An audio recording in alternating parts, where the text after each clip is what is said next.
د بقره مبارکه سوره چې د قران عظیم شان دوهمه سوره ده په مدینه منوره کې را نازله شوې ده 280 مبارک آیاتونه لري تلاوت او پښتو ترجمه یې له 280 آیات څخه اوري حافظوا على الصلوات والصلاة الوسطى وقوموا لله قانتين د خپل منځونو ساتنه وکړئ په تیر بیا د منځني یعنی مازدیګر د لمانځه د الله په وړاندې داسې ودرېږئ لکه چې فرمان منونکی غلام دري فإن خفتم فرجالا أو ركبانا فإذا أمنتم فاذكروا الله كما علمكم ما لم تكونوا تعلمون که امنیت خراب وي نو کپلی او کسپاره په هر شان چې کولای شي لمونځ وکړي بیا چې کله امنیت ټینګ شي نو الله په هغه شان یاد کړی چې څنګه یې تاسو ته ښودنه کړې ده چې په خوا پرې نه پوهېدئ والذين يتوفون منكم ويذرون أزواجا وصية لأزواجهم متاعا إلى الحول غير إخراج فإن خرجن فلا جناح عليكم فيما فعلن في أنفسهن من معروف والله عزيز حكيم تاسو نه چې څوک عمري او ورسته کندې پریخي وي هغوی باید د خپل کندو لپاره دا وصیت وکړي چې تر یو کال پورې د خوراک پوښاک ورکړي شي او له کورونو څخه دې نه ایستل کیږي بیا که هغوی په خپل ووزي نو د خپل ځان په برخه کې چې په ښه توګه هر څه کوي پر تاسو هیڅ مسؤلیت نشته الله پر ټول برلاس او د حکمت او پوهې څښتن دی وللمطلقات متاع بالمعروف حقا على المتقين په همدې ډول کوم ښځو ته چې طلاق ورکړی شوی وي هغو ته د هم په مناسبه توګه څه نه څه شی ورکړی شي او رخصت دې کړی شي دا پر متقیانو حق دی كذلك يبين الله لكم آياته لعلكم تعقلون دا شان الله خپل حکمونه تاسو ته په ډاګه څرګنده درخي هله د چې تاسو له پوهې او ادراک سره کار وکړئ ألم تر إلى الذين خرجوا من ديارهم وهم ألوف حذر الموت فقال لهم الله موتوا ثم أحياهم إن الله لذو فضل على الناس ولكن أكثر الناس لا يشكرون تا د هغو خلکو حال ته هم څه پاملرنه کړې ده چې د مرګ له ویرې خپل ټاټوبي پریخي وتلي وو او د هغو شمېر زرګونو ته رسید الله هغو ته وویل ومرئ نو مړه شول بیا یې هغوی د دوهم ځل لپاره راژوندي کړل حقیقت دا دی چې الله پر انسانانو زیات مهربان دی او زیاتره خلک شکر نه ادا کوي وقاتلوا في سبيل الله واعلموا أن الله سميع عليم مسلمانانو د الله په لار کې وجنګيږئ او خو وپوهیږئ چې الله اوریدونکی او پوه دی من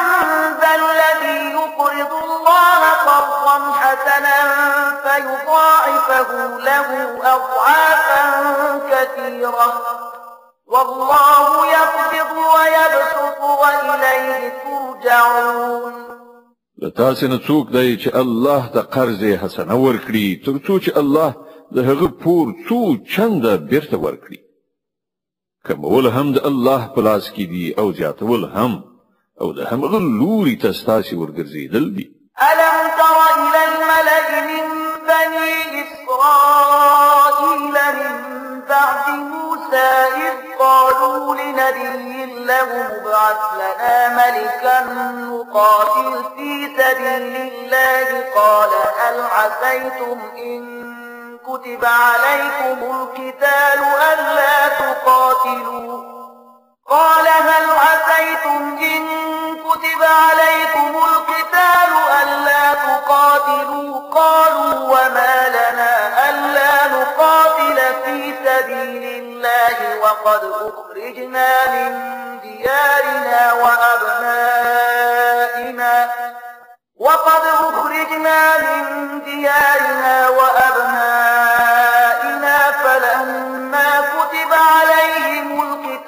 تولوا إلا قليلا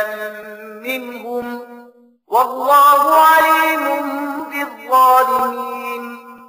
تا پر هغه موضوع څخه غور کړی دی چې له موسی نه وروسته د بني اسرائیلو مشرانو ته پیښه شوې وه. هغه خپل پیغمبر ته وویل زمونږ لپاره یو باچا وټاکه تر څو چې موږ د الله په لار کې جنگ وکړو. پیغمبر پوښتنه وکړه بیا خو به داسې نه وي چې تاسو ته د جنګېدو امر وشي او تاسو ونه جنګېږئ. هغه ځواب ورکړ نه خیر دا څنګه کېدای شي چې موږ د خدای په لار کې ونه جنګېږو په داسې حال کې چې موږ له خپل کورونو څخه ایستل شوي یو او زموږ اهل او عیال موږ څخه بیل کړای شوی دی. او کله چې هغه ته د جنګېدو امر وشو نو یو لږ شمیر نه پرته نور ټول په شا لاړل او الله د هغه هر یو تیری کوونکی پیژني. وقال لهم نبيهم إن الله قد بعث لكم طالوت ملكا قالوا أنى يكون له الملك علينا ونحن أحق بالملك منه ولم يؤت سعة من المال قال إن الله اصطفاه عليكم وزاده بسطة في العلم والجسم والله يؤتي ملكه من يشاء والله واسع عليم. د هغه پیغمبر هغه ته ویل چې الله تعالی ستاسو پادشاه ټاکلی دی.